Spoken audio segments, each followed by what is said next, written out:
Hello to all friends, कसे आहात सगळे? रेडिओ MPSC गुरु ऐकताय ना? Radio MPSC Guru spreading the knowledge forward by spectrum अकॅडमीमध्ये मी प्रिया तुम्हा सगळ्यांचं स्वागत करते. चला तर मग मित्रांनो, आजच्या दिवसाची सुरुवात एक सुंदर आणि प्रेरणादायी विचार ऐकून करूया. ऐकूया आजचं विचारधन. सुरुवात कशी झाली यावर बऱ्याच घटनांचा शेवट अवलंबून असतो. हे होतं आजचं विचारधन.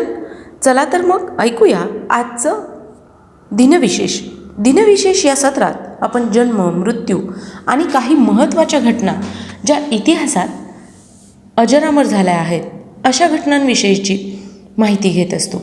म्हणजेच काय, आत्ताचा क्षण पुढच्या सेकंदाला इतिहास होत असतो. यातले काहीच क्षण जगाला विशेष म्हणून अजरामर होतात. जाणून घेऊया आजच्या दिवसाची विशेष गोष्ट आजच्या 16 एप्रिलच्या दिनविशेष या सत्रात. आजच्याच दिवशी 1853 साली भारतातील पहिली रेल्वेगाडी बोरीबंदर ते ठाणे या लोहमार्गावर धावण्यास सुरुवात झाली होती. भारतीय उपखंडातील पहिली ट्रेन 16 एप्रिल 1853 रोजी मुंबईच्या बोरीबंदर ते ठाण्याकडे गेली. या गाडीत 400 प्रवासी होते, तर या गाडीने 34 किलोमीटर अंतर पार केले होते. उद्घाटनाच्या प्रवासाला 21 तोफांची सलामी मिळाली. आज भारतीय रेल्वे दररोज सुमारे 11,000 गाड्यांची धावती असून यामध्ये किमान 7,000 पॅसेंजर प्रवास करतात. आजच्याच दिवशी 1848 साली ब्रिटिशकालीन भारतातील मद्रास येथील समाजसुधारक राव बहादूर कुंदुकुरी वीरेसलिंगम पुंतलू यांचा जन्म झाला. 1867 साली ऑरव्हिल राईट याच्यासह इंजिनाच्या विमानाचा शोध लावणारे अमेरिकन अभियंते विल्बर राईट यांचा जन्म झाला. त्यांचा मृत्यू 30 मे 1912 रोजी झाला. आजच्याच दिवशी 1922 साली मुळशी सत्याग्रह सुरू झाला. मुळशी सत्याग्रह हा धरणग्रस्त शेतकऱ्यांचा भारतातीलच नव्हे तर जगातील पहिला लढा आहे असं म्हटलं तरी चालू शकतं. 100 वर्षांपूर्वी मुळशीच्या परिसरात धरण बांधण्याचा निर्णय घेतला गेला. या धरणासाठी छोटी मोठी अशी जवळपास 52 गावे आणि हजारो गावकरी विस्थापित होणार होते. ते देखील त्यांच्या नकळतपणे. त्यात त्यांच्या पुनर्वसनाचा देखील विचार केला गेला नव्हता. ही बातमी समजताच गावकरी विरुद्ध भांडवलदार यांच्यातील संघर्ष सुरू झाला. या लढ्यात शहर विरुद्ध खेडे, कारखानदारी विरुद्ध शेती, भारतीय राष्ट्रवाद विरुद्ध महाराष्ट्र धर्म, साम्राज्यवाद विरुद्ध राष्ट्रवाद अशी द्वंद्वे उभी राहिली होती. यावेळी मुळशी सत्याग्रहाचं नेतृत्व पांडुरंग महादेव बापट यांनी केलं. आता वळूया पुढच्या घटनेकडे. आजच्याच दिवशी 1948 साली राष्ट्रीय छात्र संघाची म्हणजेच NCCची स्थापना करण्यात आली. राष्ट्रीय छात्र सेना ही भारतातील देशांतर्गत असुरक्षित प्रसंगी नागरी संरक्षण व नागरी सेवकासाठी मोलाचे कार्य करणारी छात्र सेवा संघटना आहे. 26 नोव्हेंबर 1948ला विशेष कायदा मंजूर करून NCCची स्थापना करण्यात आली. देशातील बहुतेक शाळा व महाविद्यालयांमधून ही योजना राबवली जाते. त्या अंतर्गत सैन्याविषयी आवड निर्माण करणारे विविध कार्यक्रम घेतले जातात. त्यातून देशाप्रती आदर व निष्ठा, प्रेम असलेले साहसी युवक तयार करणे हाच या संघटनेचा उद्देश आहे. आजच्याच दिवशी 1972 साली केप कॅनव्हेरॉल, फ्लोरिडा येथून अपोलो 16 या अंतराळयानाचे प्रक्षेपण करण्यात आले. 1999 साली चालकरहित निशांत विमान जमिनीवरून हवेत मारा करणाऱ्या त्रिशूल क्षेपणास्त्राची चंडीपूर येथे चाचणी करण्यात आली.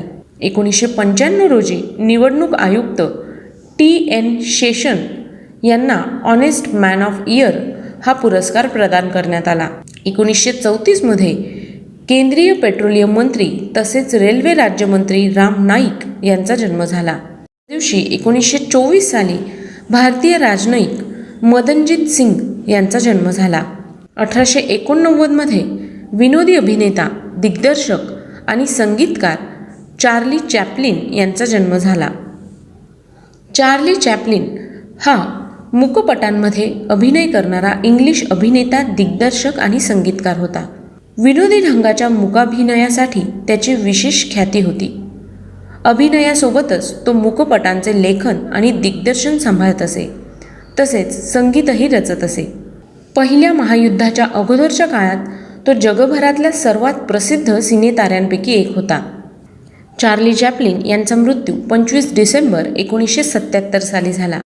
आजच्याच दिवशी 1942 साली विल्यम्स F1 रेसिंग टीमचे स्थापक फ्रँक विल्यम्स यांचा जन्म झाला. 1961 साली भारतीय वकील आणि राजकारणी जर्बोम गॅमलिन यांचा जन्म झाला. 1978 मॉडेल आणि हिंदी चित्रपट अभिनेत्री लारा दत्ता यांचा जन्म झाला. 1963 पाकिस्तानी क्रिकेटपटू सलीम मलिक यांचा जन्म झाला. 1972 स्पॅनिश लॉन टेनिस खेळाडू कोंचिता मार्टिनेज यांचा जन्म झाला. 1756 फ्रेंच खगोलशास्त्रज्ञ जॅक्स कॅसिनी यांचं निधन झालं. त्यांचा जन्म 8 फेब्रुवारी 1677 साली झाला. 1850 मॅडम तुसा वॅक्स म्युझियमच्या संस्थापिका मेरी तुसा यांचं निधन झालं. त्यांचा जन्म 1 डिसेंबर 1761 साली झाला. आजच्याच दिवशी 2000 साली कोल्हापूरच्या शिवाजी विद्यापीठाचे पहिले कुलगुरू तसेच शाहू महाराजांचे चरित्रकार अप्पासाहेब पवार यांचं निधन झालं. 1966 साली शांतिनिकेतनमधील जगविख्यात चित्रकार नंदलाल बोस यांचं निधन झालं. त्यांचा जन्म 3 डिसेंबर 1882 रोजी झाला. आजच्याच दिवशी 1995 साली अभिनेते आणि वकील रमेश टेहरकर यांचं निधन झालं. तर मित्रांनो, ही होती आजच्या दिवसाची विशेष गोष्ट, म्हणजेच आजचं दिनविशेष हे सत्र.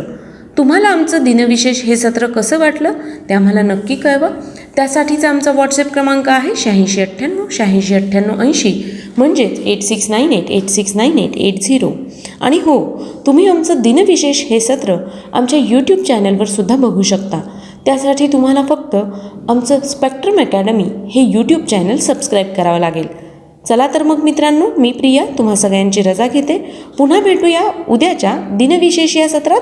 तोपर्यंत ऐकत रहा radio MPSC Guru, spreading the knowledge, powered by spectrum academy.